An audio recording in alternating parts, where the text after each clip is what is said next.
शिवसेनेचे आदरणीय पक्षप्रमुख उद्धवजी ठाकरे, समोर बसलेले सर्व शिवसेनेचे प्रमुख नेते, उपनेते, पदाधिकारी, सभागृह ओसंडून वाहत आहे आणि हा शिवसंकल्प मेळावा सकाळी सुरू झाल्यापासून मी उद्धवजींना सांगू इच्छितो की आपल्या सगळ्या प्रमुख वक्त्यांनी पुण्यातल्या शिवसैनिकांना फार उत्तम मार्गदर्शन केलं. सचिन अहिर असतील, विनायक राऊत असतील, सुषमाताई अंधारे, अंबादास दानवे, भास्करराव जाधव, ह्या सगळ्यांनी एक शिबिर कसा असावं आणि शिबिरामध्ये शिवसैनिकांना कोणती दिशा द्यावी या संदर्भात जोरदार मार्गदर्शन केल्यावर आणि त्यांचं भाषणं सगळ्यांची रंगली, कारण ही खुर्ची रिकामी होती. आता माझ्यासमोर बॉस बसलेले आहेत आणि मला बोलायला लावताय. वाघासमोर शेळीला बांधून ठेवायचं आणि म्हणायचं गर्जना करा.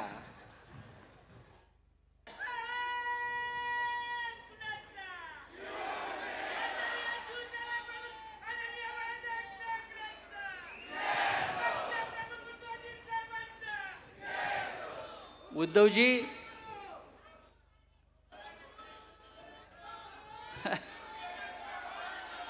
उद्धवजी हसतायत.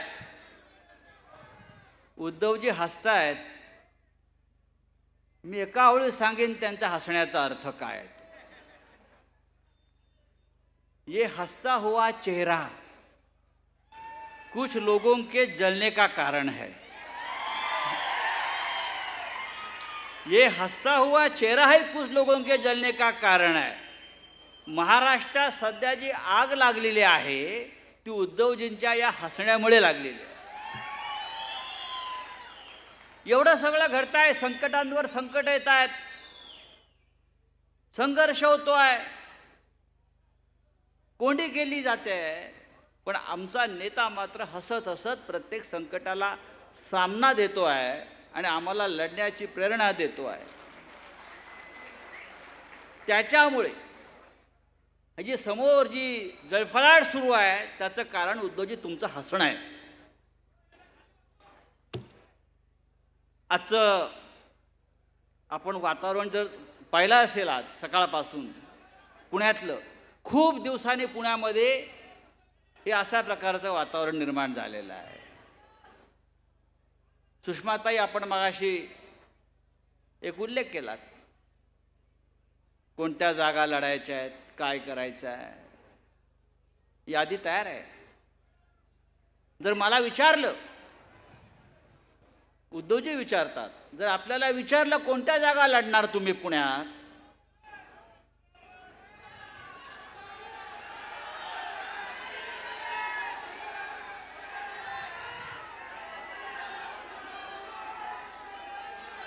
पुणे, मावळ, पुणे जिल्ह्यातली प्रत्येक जागा लढण्याची ताकद शिवसेनेमध्ये आहे.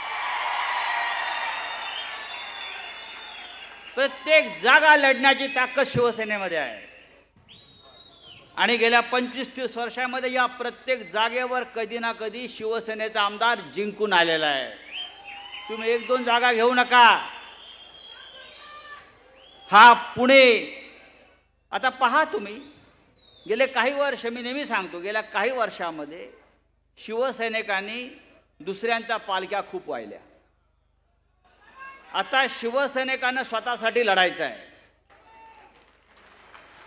कधी भारतीय जनता पक्षाची पालखी वाहिली, त्यांच्या आमदार निवडून आणले.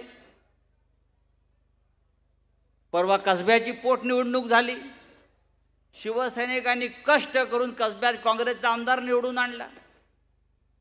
बारामतीच्या जागेत सुप्रियाताईचा विजय व्हावा म्हणून शिवसैनिकांनी अक्षरशः रान पेटवलं. पुण्यामध्ये कालच्या लोकसभेत शिवसैनिकांनी प्रचंड काम केलं. शिरूर मी सांगतोय, पण आता उद्याच्या विधानसभेत शिवसैनिकांनी स्वतःकडे आपल्याकडे पाहिलं पाहिजे. सगळे आपण महाविकास आघाडीमध्ये जरी असलो तरी आता पहिली पसंती शिवसेना आणि माननीय उद्धव ठाकरे.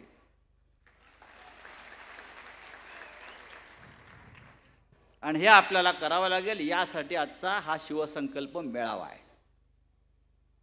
या शिवसंकल्प मेळाव्यातून आपल्याला काय संदेश मिळणार आहे हे माननीय उद्धवजी सांगतील. पण 2 दिवसापूर्वी माननीय उद्धवजींनी या महाराष्ट्रातल्या शिवसैनिकांना एक जो मंत्र दिलेला आहे, जो संदेश दिलेला आहे, तोच घेऊन आपल्याला पुढे जायचं आहे. एक तर तू राहशील किंवा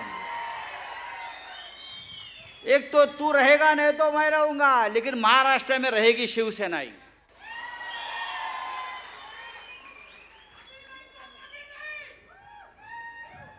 तुम्हारे जैसे कुत्ते सिर्फ भौंकते हैं, सांगा त्यांना. हम शेर है, खुलेआम ठोकते हैं. एक तो तू रहेगा नहीं तो मैं रहूंगा हे सांगणारा या देशामध्ये, महाराष्ट्रामध्ये जर कोणी असेल तर तो माझा नेता माननीय उद्धव ठाकरे आहे. माझ्या नादाला लागू नका.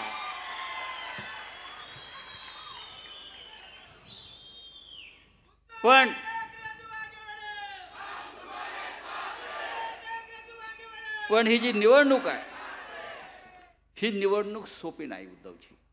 तुम्ही आम्हाला नेहमी सांगता, ते आम्ही खाली कार्यकर्त्यांना सांगतो, पदाधिकाऱ्यांना सांगतो. नुसती हवा निर्माण करून चालणार नाही. लोकसभेच्या निवडणुका आपण ताकदीनं लढलो. आज जरा आम्ही शांतपणे बोलतोय, कारण मार्गदर्शन करायचं आहे ना. लोकसभेच्या निवडणुका आपण लढलो आणि जिंकलो. तरी मला असं वाटतं की शिवसेनेनं जे यश अपेक्षेलं होतं ते आपल्या वाट्याला येऊ शकलं नाही. कष्ट केले आपण, नवीन पक्ष, नवीन चिन्ह, समोर पैशाची ताकद, दहशतवाद, सगळ्या गोष्टीला आपण पुरून उरलो आणि आपण लढलो. विधानसभेची लढाई ही त्यापेक्षा तुंबळ होणार आहे. विधानसभेच्या लढाईमध्ये ही आरपारची लढाई होणार आहे. आणि जे आपण म्हणालात, एकतर तू राहशील किंवा मी राहणार आपण, हे जरी खरं असलं तरी आपण राहण्यासाठी प्रत्येकाला छातीचा कोट करून यावेळेला लढावं लागेल. लोकसभेतल्या काही जागांचा निकाल जर आपण पाहिला उद्धवजी किंवा शिवसैनिकांना मी सांगेन, अनेक ठिकाणी महाराष्ट्रात आणि देशामध्ये आपण गाफील राहिलो. नाही तर मोदी गेलाच होता, मोदी तो गयो म्हणायचो मी. काल एक रिपोर्ट आलेला आहे, आपण पाहिला असेल. भारतीय जनता पक्षाचे लोक किंवा हे चोरांचे सरदार किती बारीक पद्धतीनं काम करतात. एक संस्था आहे ADR म्हणून, त्यांचा एक रिपोर्ट आलेला आहे. आणि तो रिपोर्ट जो असतो, त्यांचा रिपोर्ट हा अत्यंत ऑथेंटिक रिपोर्ट मानला जातो. निवडणुका झाल्यावर देशातल्या सर्व मतदारसंघांचा त्या अभ्यास करतात. मतमोजणी असेल किंवा इतर काही संदर्भ असतील त्याचा अभ्यास करतात आणि ते त्यांचा एक अहवाल देतात. तो अहवाल असं सांगतो की देशातल्या एकूण 538 लोकसभा मतदारसंघात हेराफेरी झालेली आहे. 538 लोकसभा मतदारसंघात जी आपल्या नजरेत येऊ शकली नाही. 538 लोकसभा मतदारसंघात असं आढळून आलं या संस्थेला, प्रत्यक्ष झालेलं मतदान प्रत्यक्ष झालेलं मतदान आणि मोजलेली मतं यांच्यामध्ये तफावत आहे. 362 मतदारसंघ असे आहेत, त्यात 362 मतदारसंघ झालेले मतदानाचे जे आकडे आहेत त्याच्यापेक्षा किमान 6.5 लाख मतं कमी दिसत आहेत. 6.5 लाख मतं कमी दिसत आहेत. 176 मतदारसंघ असे आहेत, त्यात साधारण 2 लाख मतं जास्त मोजली गेलेली आहेत. 2 लाख मतं जास्त मोजली गेली आहेत. हा आकडा आपल्याला फार कमी दिसतो आहे. 36 लाख, 2 लाख. पण या महाराष्ट्रामध्ये 4 मतदारसंघ असे आहेत जे आपण अत्यंत कमी मताने हारलेलो आहोत. 50 पासून ते 12,000 आणि 15,000 पर्यंत. लक्षात घ्या. मुंबईतली जागा 48 मतांनी आपण हारलोय. हातकणंगलेची जागा आपण 12,000 मताने हारलोय. बुलढाण्याची जागा आपण अत्यंत कमी मताने हारलोय. हे जे कमी मोजले आणि जास्त निघाले, त्यानंतर उत्तर प्रदेशमधले 9 मतदारसंघ हे 100 ते 1000 मतांनी भाजपचा विजय दाखवलेला आहे. बिहारमध्ये याच पद्धतीनं झालं आहे. आणि या सगळ्यांचा जर मतांचा आकडा मोजला तर तो नेमका एवढाच आहे, 7 लाख. जिथे आपलं लक्ष नव्हतं, मतदान केंद्रावरील आपल्या लोकांनी जरासा गाफीलपणा दाखवला आणि त्याच्यामुळे हे अशा प्रकारचे विजय ते चोरू शकले, आपल्याकडनं हिसकावून घेतले शकले. नाहीतर भारतीय जनता पक्षाचा पराभव हा झालेलाच होता.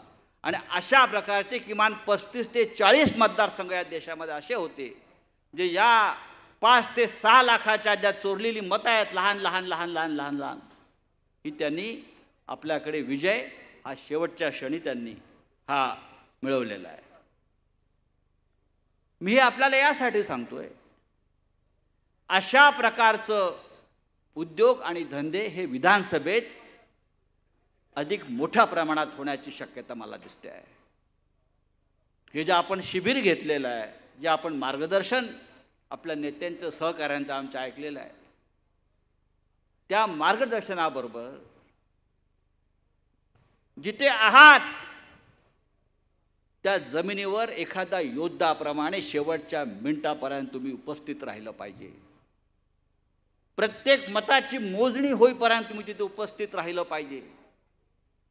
तसं झालं नाही तर हे जे आज माझ्यासमोर आकडे आलेले आहेत आणि त्याच्यातून किमान 35 ते 40 जागा आपल्या हातातून निसटलेल्या आहेत, त्याच्यात शिवसेनेच्या 4 जागा आहेत. लक्षात घ्या. त्या 4 जागा आपल्या हातामध्ये आल्या असत्या तर आपण 14-15 जागा जिंकून या महाराष्ट्रामध्ये पहिला क्रमांकावर असतो. विधानसभेमध्ये अशा प्रकारचा गाफीलपणा आपल्याकडे असता कामा नये. बाकी इतर अनेक गोष्टी आहेत. मगाशी मार्गदर्शन अनेक विषयांवरती केलेलं आहे. पण शिवसेनेला निवडणुका नवीन नाही. भास्करराव आपण सांगितलं, आपण अनेक जय पाहिलेत, अनेक पराभव पचवलेत, त्यातून आपण उभे राहिलो. हिंदुहृदय सम्राट बाळासाहेब ठाकरे हे असताना आणि त्यांच्यानंतर उद्धवजी असताना अनेक वार आपण छातीवरी झेलले आणि पाठीवरी झेललेले आहेत. बाळासाहेब ठाकरे ते नेहमी सांगायचे, हिंदुहृदय सम्राट, माझ्या पाठीवर इतके वार झालेत, इतके घाव झालेत, आता नवीन घाव झेलण्यासाठी माझ्या पाठीवर जागा राहिलेली नाही. या सगळ्या प्रसंगातून आपण इथपर्यंत आलेलो आहोत. आणि इथपर्यंत येत असताना आपण माननीय उद्धवजींच्या नेतृत्वाखाली जी लढाई, जो संघर्ष आपण करतो आहोत, तो संघर्ष करणं सोपं नव्हतं. उद्धवजीचे काल म्हणाले, जो त्यांचा त्रागा होता, एकतर माझ्या काळजात गेलेला तो शब्द आहे, एकतर तू राहशील किंवा मी राहीन. आणि हीच आपली टॅगलाईन आहे निवडणुका जिंकण्याचे. लक्षात घ्या. हे आपल्या नेत्याच्या तोंडातून निघालेला हा विजयाचा मंत्र आहे, ही लढण्याची ताकद आहे, ही तलवार आहे. उद्याच्या निवडणुकीमध्ये जर आपल्याला जिंकायचं असेल, हा महाराष्ट्र काबीज करायचा असेल, तर एकतर तू राहशील किंवा मी राहीन, या जिद्दीनं आपण मैदानामध्ये, या रणांगणामध्ये उतरायला पाहिजे. आणि ही जिद्द पाहिजे, तू जाशील आणि मीच राहीन. हा महाराष्ट्र छत्रपती शिवाजी महाराजांनंतर, डॉक्टर बाबासाहेब आंबेडकरांनंतर कोणावर प्रेम करत असेल, श्रद्धा ठेवत असेल, तर तो हिंदू हृदय सम्राट शिवसेना प्रमुख बाळासाहेब ठाकरे यांच्यावर, त्यांची शिवसेना आहे. ही एकनाथ शिंदे यांच्यासारख्या चोर लफंग्यांना अशा सहज चोरता येणार नाही, अजिबात नाही. आज या पुण्याच्या भूमीवर जे शिबिर आपण घेतो आहोत, या पवित्र भूमीमध्ये, याचं महत्त्व तुम्ही समजून घेतलं पाहिजे. इथून सुरुवात होते आहे. आपण मगाशी सांगितलं, छत्रपती शिवाजी महाराजांनी हिंदवी स्वराज्याचा सोन्याचा नांगर या मातीमध्ये लावला आणि संपूर्ण महाराष्ट्रामध्ये हिंदवी स्वराज्याचं पीक काढलं. आम्ही छत्रपती शिवाजी महाराजांच्या फॅन्स क्लबचे मेंबर आहोत, औरंगजेबाचे नाही. हे मी वारंवार सांगतो आणि पुन्हा सांगतो. छत्रपती शिवाजी महाराज इथे जन्माला आले, औरंगजेब गुजरातला जन्माला आलाय. औरंगजेबाची भाषा गुजराती होती, शिवाजी महाराजांची भाषा मराठी होती. औरंगजेबाचे व्यवहार उर्दू बरोबर गुजरातीतून चालत होते. जी औरंगजेबाची वृत्ती आहे ती भारतीय जनता पक्षाची वृत्ती आहे. मी त्यांना का म्हणतो, तुम्ही औरंगजेबाच्या औलाद आहात, मी का म्हणतो, उद्धवजी का म्हणतात? औरंगजेब हा दिल्लीतून महाराष्ट्रात आला, गुजरातला गेला, अख्खा देश फिरत राहिला, राज्य काबीज करत राहिला. हे पाहिजे मला, ते पाहिजे मला, देवळं तोडत होता, मंदिरं तोडत होता. औरंगजेबाला 500 बायका होत्या, त्यात त्याच्या काही पट्ट राण्या होत्या. एकदा त्याला का त्याच्या राणीने विचारलं, महाराज जहापना, औरंगजेबाला फावल्या वेळामध्ये टोप्या विणण्याचा छंद होता. मोदींना पण असे खूप छंद आहेत धार्मिक. तेही तपश्चर्येला बसतात. औरंगजेबी ध्यान करत होता, जपमाळ ओढत होता. आपण त्याचे फोटो पहा. आणि विणलेल्या टोप्या तो अनाथ आश्रमात वाटत होता. औरंगजेबाच्या एका राणीनं विचारलं औरंगजेबाला की जहापना, तुम्हाला नक्की काय करायचं आहे, काय मिळवायचं आहे? औरंगजेब म्हणाला त्या बेगमला त्याच्या, आता मी महाराष्ट्रावर स्वारी करणार आहे. आधी मी महाराष्ट्र काबीज करणार. महाराष्ट्र काबीज केला की मी दक्षिणेकडे जाणार. अशा तऱ्हेने मी संपूर्ण राज्य, संपूर्ण देश काबीज केला की या देशाच्या आजूबाजूचे इराण, अफगाणिस्तान वगैरे हे सुद्धा भाग ताब्यात घेणार. आणि मग मी जगाचा राजा झाला की मी शांतपणे जगायला सुरुवात करीन. राणी त्याला म्हणाली, जहापना, मग तुम्ही आत्ताच निवांतपणे का जगत नाहीत की सगळं असताना? हा निवांतपणा तुम्हाला कधी मिळेल? औरंगजेबाच्या आयुष्यात तो निवांतपणा आला नाही आणि या महाराष्ट्रात त्याची कबर खणली गेली. आणि भारतीय जनता पक्षाची कबर सुद्धा औरंगजेबाप्रमाणे या महाराष्ट्रातच खणण्याचं राष्ट्र कार्य इथे आपल्याला करावं लागणार आहे. हिंदू हृदय सम्राट सांगायचे, उद्धवजी सांगतात, नेहमी सांगत होते, किती गिळायचं आहे तुम्हाला भारतीय जनता पक्षाला? अरे तुम्ही अनेक राज्य जिंकली, देशात तुमची सत्ता आहे, तरी तुम्ही महाराष्ट्रामध्ये शिवसेनेला गिळण्याचा प्रयत्न केला, ते तुम्हाला पचणार नाही. तुम्ही शिवसेना गिळण्याचा जो प्रयत्न केलात, बाकी तुम्ही काही गिळला असेल, पण शिवसेना हा आगीचा लोळ आहे, तो तुम्ही गिळलात, तो तुम्हाला पचणार नाही. आणि आपल्याला शिवसैनिकांना, मराठी माणसाला खास करून मी सांगेन, ह्या वेळेला जागं करावं लागेल शिवसैनिकांना. ही लढाई मराठी माणसाच्या अस्मितेची आणि अस्तित्वाची आहे. भारतीय जनता पक्ष किती गोंधळलेला आहे तुम्हाला मी थोडक्यात सांगतो आणि माझं भाषण संपवतो. साहेब आलेले आहेत. 2 दिवसापूर्वी बातमी आहे, उद्धवजीने पण वाचली असेल. हिंदूंच्या एकगठ्ठा मतदानासाठी ते रणनीती आखणार आहेत. बरं का, हिंदूंच्या एकगठ्ठा मतांसाठी भारतीय जनता पक्ष रणनीती आखणार आहे विधानसभेत. याचा अर्थ लोकसभेत त्यांना हिंदूंची मतं मिळालेली नाहीत. त्यांना आता हिंदूंच्या मतांसाठी रणनीती आखावी लागते विधानसभेला. म्हणजे त्यांना स्वतःला हिंदूंचा पक्ष समजणारा, हिंदूंचे नेते समजणारे यांना हिंदूंची मतं मिळाली नाहीत.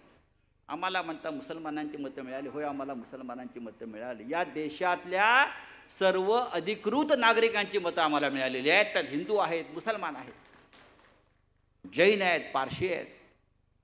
सकाळी मी पुण्यात होतो, एका ठिकाणी चालायला गेलो. माझ्या मागे एक उंच धिप्पाड म्हातारा म्हणून धावत होता त्या एका मैदानात. त्यांनी थांबवलं. आप राऊत साहब आहे? मी म्हणलं हां. जय महाराष्ट्र म्हटलं.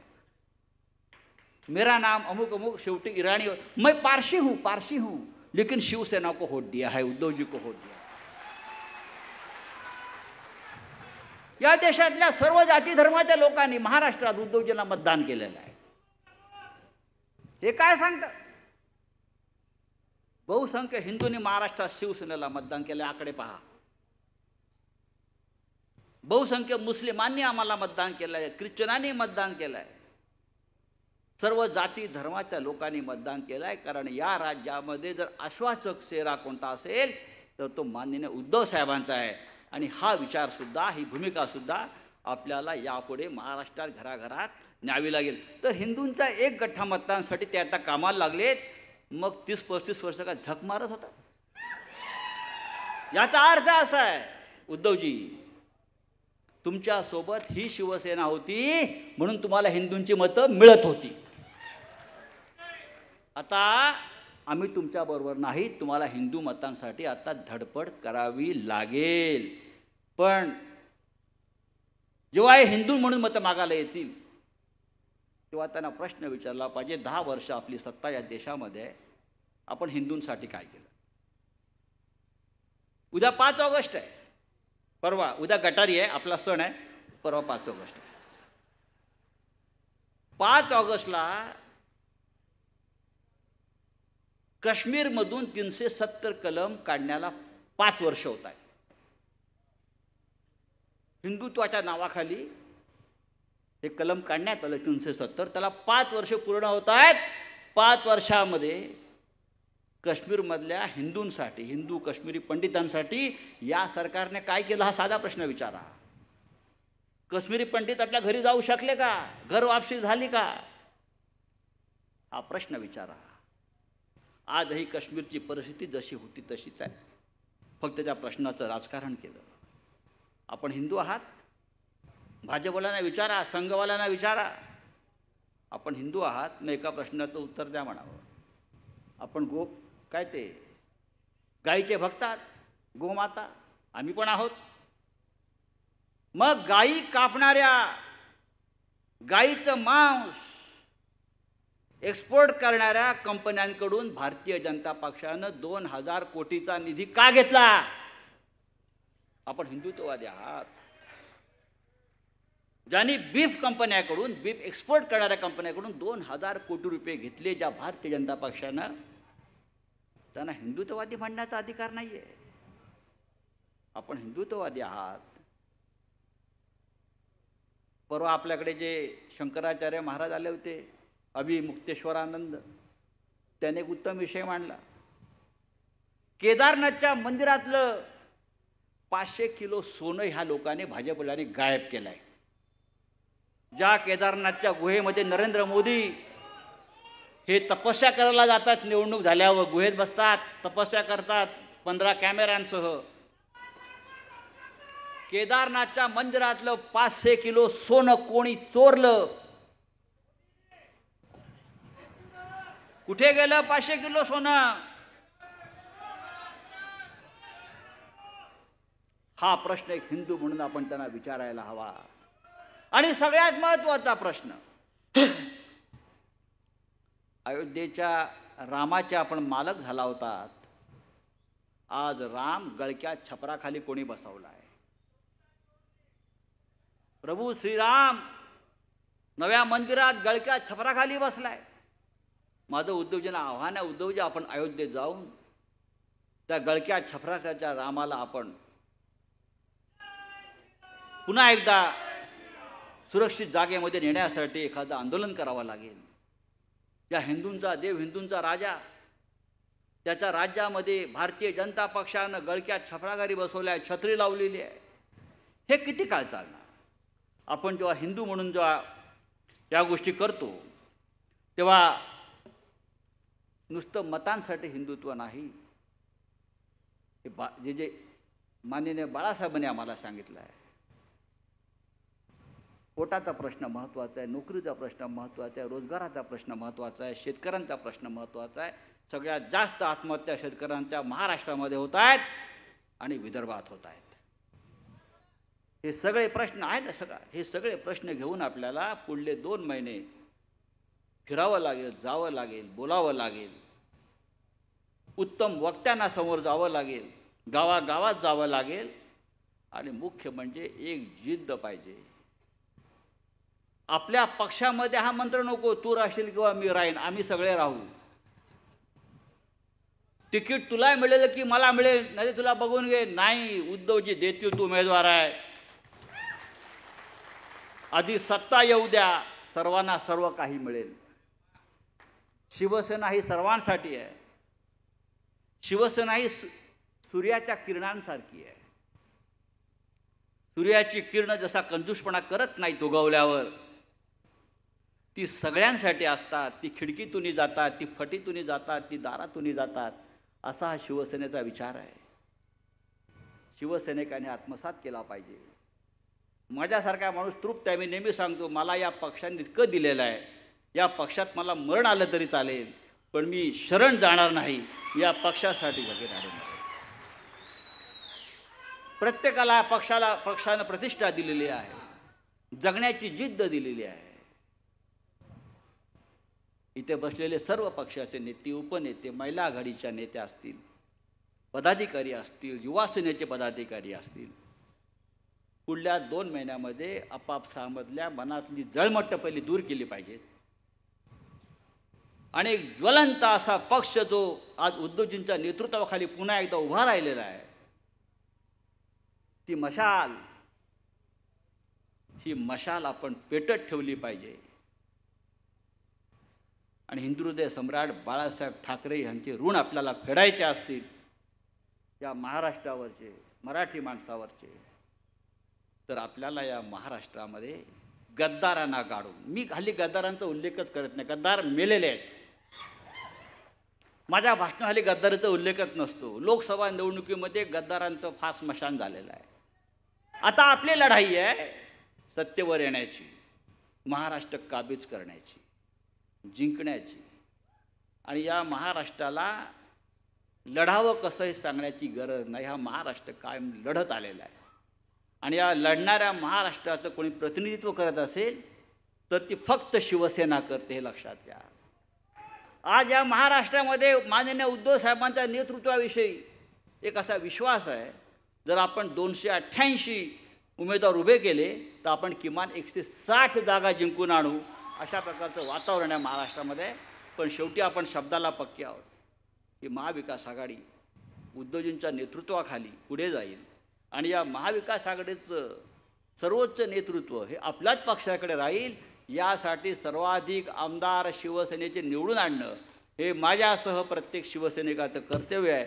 इतकंच मी सांगतो आणि तूर्त आपली रजा घेतो. जय हिंद, जय महाराष्ट्र. जमलेल्या माझ्या तमाम हिंदू बांधवांनो, भगिनींनो आणि मातांनो, आज एकच निर्णय घेऊन उठायचे आपल्याला. एकच निर्णय की कोणी काही केलं तरी मात्र आम्ही आणि आमच्या छत्रपती शिवाजी महाराज, आपण ज्यांच्याकडे हिंदुस्थान मोठ्या विश्वासाने